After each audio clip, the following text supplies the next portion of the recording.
तो देखो यार, हम सबको पता है कि डब्ल्यूडब्ल्यूई में 10 या 15 साल तक कोई एक ऐसा स्टार होता है जो कि फेस बनता है डब्ल्यूडब्ल्यूई का।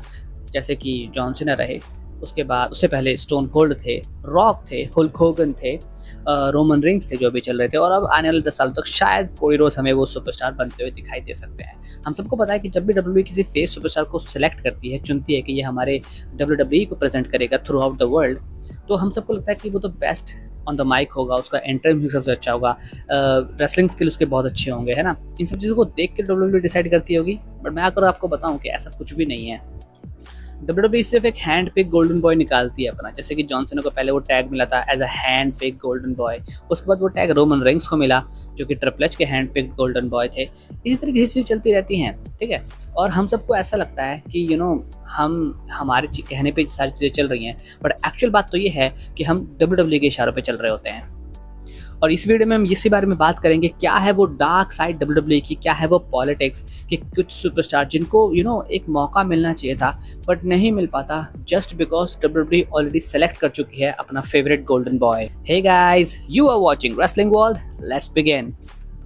तो शुरुआत करते हैं रोमन रिंग्स से। देखो, मैं आपको एग्जांपल समझाता हूँ मेरा कहने का मतलब क्या है। डार्क साइड अगर मैं मेंशन कर रहा हूँ डब्ल्यूडब्ल्यूई की, तो उसका रीजन क्या है।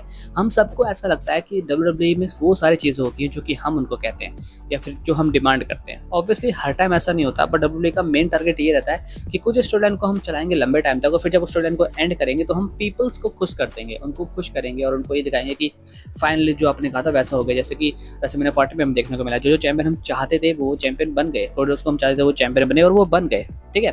तो ये सब चीज़ें चलती है डब्ल्यूडब्ल्यूई में।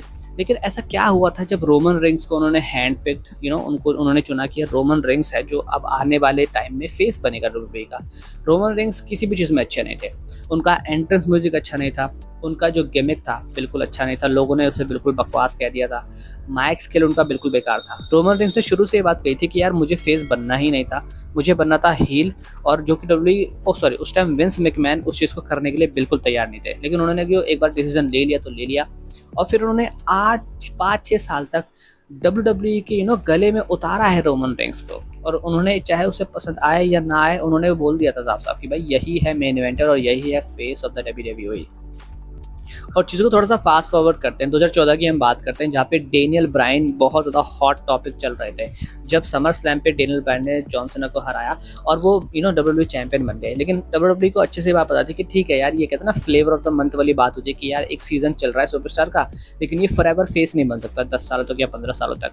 तो डब्ल्यूडब्ल्यूई ने उसको एक मौका तो दिया डेनियल ब्रायन को। रेसलमेनिया 30 पे उन्होंने मेन इवेंट किया, एक one of the greatest WrestleMania वो बना, और जो कि डब्ल्यूडब्ल्यूई चाहती थी वैसा, जो कि ऑडियंस को चाहिए था वैसा डब्ल्यूडब्ल्यूई ने डिलीवर किया।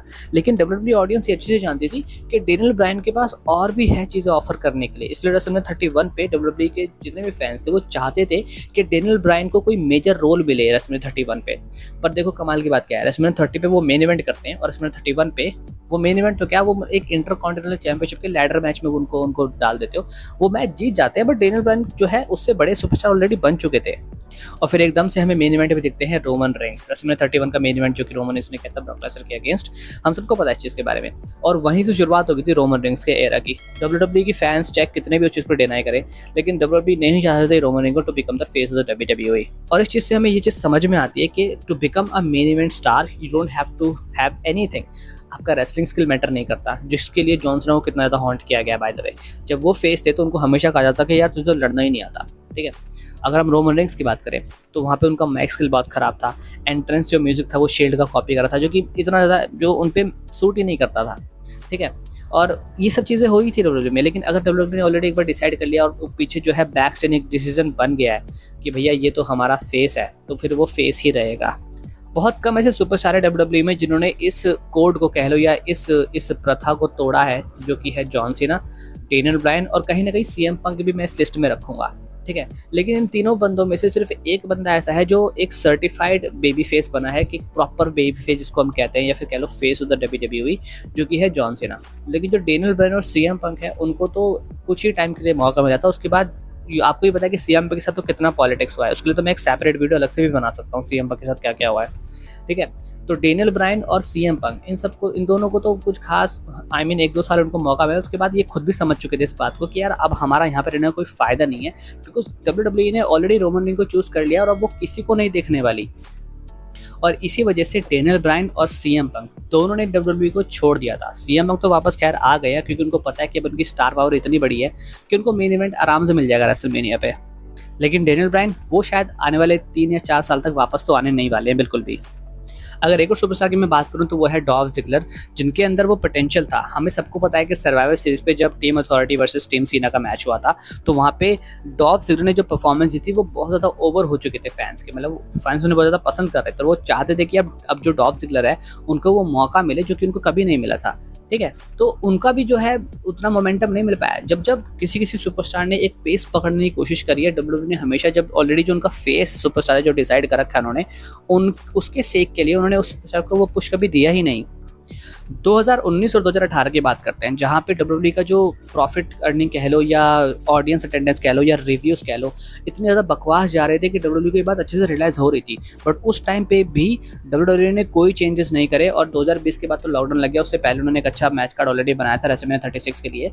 लेकिन उस टाइम पे भी 2018-19 में भी डब्ल्यूडब्ल्यूई ने एक बार भी किसी भी ऐसे सुपरस्टार को बेल्ट नहीं दी जैसे कि डेनियल ब्रायन या किसी और को, कि यार वो डेनियल ब्रायन को आई थिंक दी थी लेकिन उस बिहेवियर के हिसाब से नहीं दी कि वो एक मेन इवेंट सुपरस्टार लगे, ठीक है। लेकिन वो भी एक बहुत लिमिटेड टाइम के लिए था यार, और उस टाइम पे भी लोगों ने इस चीज़ को रियलाइज़ नहीं किया कि शायद अगर हम इस यहाँ पे कुछ चेंजेस कर दें तो उनका फ़ायदा हो जाए। तो यही तो पॉलिटिक्स होता है यार। डब्ल्यूडब्ल्यूई को कोई फ़र्क नहीं पड़ता चाहे वो लॉस में जाए चाहे वो प्रॉफिट में जाए, ऑब्वियसली उनका मेन टारगेट वैसे भी प्रॉफिट ही होता है। लेकिन लिमिटेड टाइम के लिए वो इतना बड़ा रिस्क नहीं लेती और अपने फेस सुपरस्टार जो ऑलरेडी उन्होंने हैंड पिक कर रखा है उसको वो सेक्रीफाइस नहीं कर सकती। तो यही तो डार्क साइड है यार डब्ल्यूडब्ल्यूई की। You don't have to be talented, you don't have to be something special to become the hand pick golden boy, you just have to be favourite. आप फेवरेट हो तो फिर आपको कोई मतलब, अगर आप फेवरेट हो चुके हो डब्ल्यूडब्ल्यूई में और उन्होंने डिसाइड कर लिया कि आप फेस बनने वाले हो डब्ल्यूडब्ल्यूई के, तो इस दुनिया की कोई भी ताकत आ जाए आपकी वो जगह नहीं छीन सकता। रोमन रिंग्स जब 2015 में उन्होंने मेन इवेंट किया तो उसी टाइम पे मुझे समझ में आ चुका था अब चाहे कोई भी आ जाए, 1-2 साल का खेल है वो बात की बात आती है, लेकिन जो एक प्रॉपर मेन इवेंट स्टार है वो रोमन रिंग्स से रहेगी। इट डजंट मैटर कि आप कितने भी टैलेंटेड हो, इट डजंट मैटर आपके पास कितना भी अच्छा माइक स्किल हो, आपको थोड़ा बहुत पुश मिल जाएगा। लेकिन जो मेन इवेंट पिक्चर का स्टार है वो रोमन रिंग्स ही रहेगा, या फिर उस टाइम पे जो उन्होंने पिक किया होगा वही रहेगा।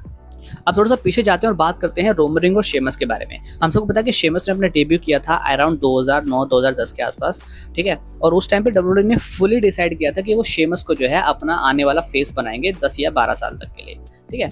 लेकिन शेमस जो है उनकी इंजरी की प्रॉब्लम बहुत ज़्यादा आती थी जिस वजह से उनको जो है फेस बनाने से जो है उन्होंने बैकआउट कर लिया, ठीक है। और उसके बाद उन्होंने फाइनल डिसाइड किया कि हम रोमन रिंग्स को फेस बनाएंगे क्योंकि शील्ड जो है उस टाइम बहुत ज़्यादा पॉपुलर हो चुकी थी।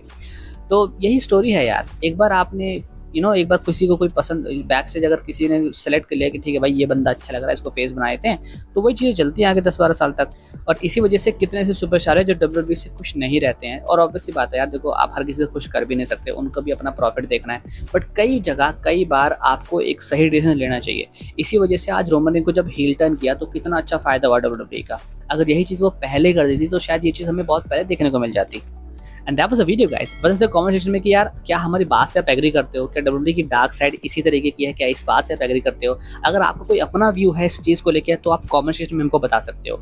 ऐसे कमाल की वीडियो के लिए हमारे चैनल को सब्सक्राइब कर सकते हो। आज से नेक्स्ट वीडियो, थैंक यू।